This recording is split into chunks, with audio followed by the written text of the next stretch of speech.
Hello friends. For any democracy, its parliament works as its lifeline. A democracy begins from parliament and ends with parliament. When I use the word parliament, I refer to the people's voice. In a country like India, the parliament is known to be the voice of the people, of those who are suppressed, those who are exploited. Parliament is supposed to act like the voice of the voiceless. This time around, the Lok Sabha was adjourned sine die on 12th August, bringing an early end to the stormy Monsoon Session, which was scheduled to conclude on 13th August. This means that the productivity of the parliament has dipped to 22%. Today in this video, we at the upfront try to keep in front of you the proceedings of the parliament this session, what the parliament has achieved, and most importantly, in what responsibility has it failed. Before we move ahead, please subscribe to the upfront and press the bell icon to get notification of all our updates. I'm Nihal Muhammad and you're watching the upfront.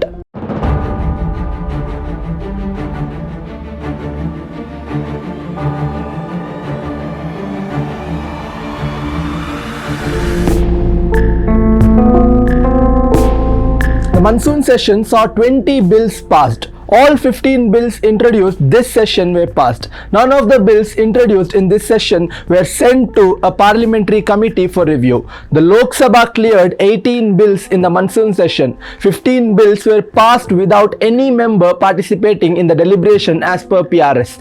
The average time of discussion per bill was recorded at 34 minutes by PRS.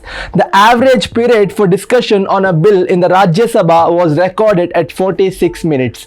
The Constitution 127th Amendment Bill 2021 was discussed for the longest period, over an hour in each house. Out of all the bills, a PRS report indicated, 12 of the bills were passed in a hurry by voice vote in the first 10 days of the parliament session, with an average of 7 minutes of discussion, leaving the opposition complaining about the centre's bulldozing of bills. These statistics show that our parliament has failed in its first and foremost responsibility to discuss and debate on bills. The lower house functioned for only 21 hours and 14 minutes. Out of the quorum of 96 working hours, work could not be done for 74 hours and 46 minutes owing to constant disruption by the opposition. This is opposed to 167% productivity displayed by the House in the monsoon session 2020. So what were the questions raised and discussed?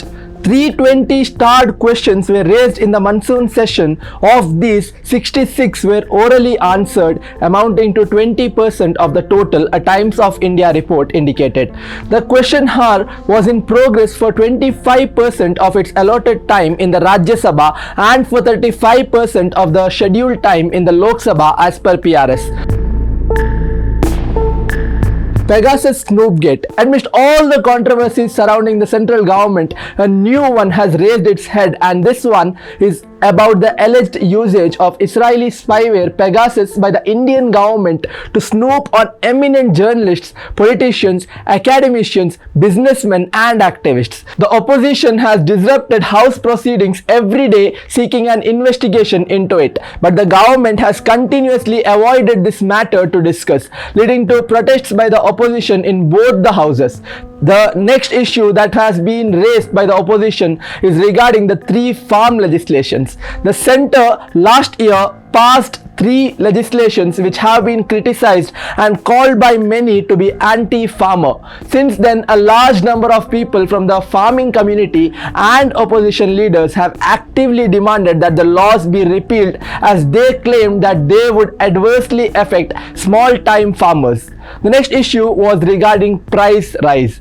The country witnessed a sharp rise in prices of fuel, with petrol and diesel breaching the 100 mark. At one point of time, the petrol price was rising at a speed where we could say that there is no question of slowing down or stopping. The rise in petrol price has indirectly resulted in the increase of food items prices also. The country has also seen a staggering rise, with retail inflation crossing 6% last month.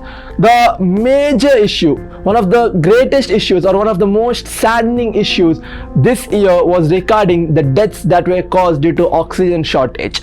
Another issue which the opposition wanted to corner the union government was deaths due to lack of oxygen during the second wave of the pandemic. India has been one of the worst hit countries by the second wave of the coronavirus pandemic. India saw widespread reporting of cases and deaths due to lack of resources such as beds and oxygen. During the session, the Union Health Ministry had claimed that there were no deaths due to lack of oxygen. God knows who is lying here, but digging up facts suggests that this claim of the central government is an absurd lie.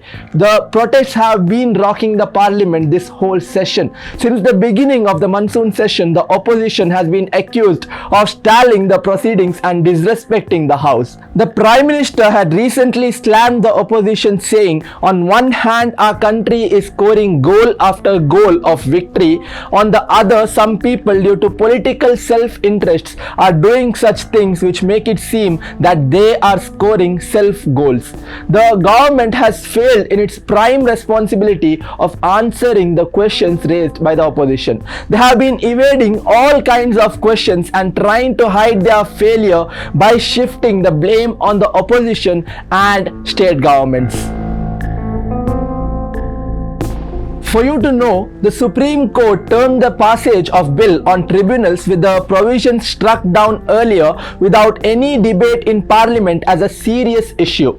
Apart from this, the Chief Justice of India has said while speaking at the 75th Independence Day function organized by the Supreme Court Bar Association that he had flagged the same issue, saying that the law-making process in the country is in a sorry state of affairs as there was lack of debates in Parliament leading to absence of clarity and a lot of gaps and ambiguity in the legislations. On one side, the central government is upgrading the parliament structure, and on another side, the central government has been continuously degrading the values for which our parliament has stood for many years. As said before, a parliament is the soul of a democratic country as it belongs to the country's people.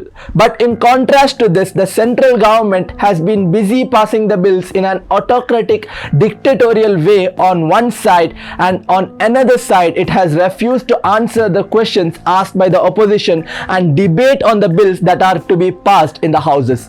This approach of the government is very scary, and if not stopped by the citizens will lead to the death of our democratic system. Let us hope and appeal to the government to mend its ways and stand true to its claims of Sabka Saath, Sabka Vikas and build an inclusive India where everyone's views are valued. If you like the content we provide, please subscribe to the Upfront and press the bell icon to get notification of all our recent updates. Please share our videos and educate others. Thank you.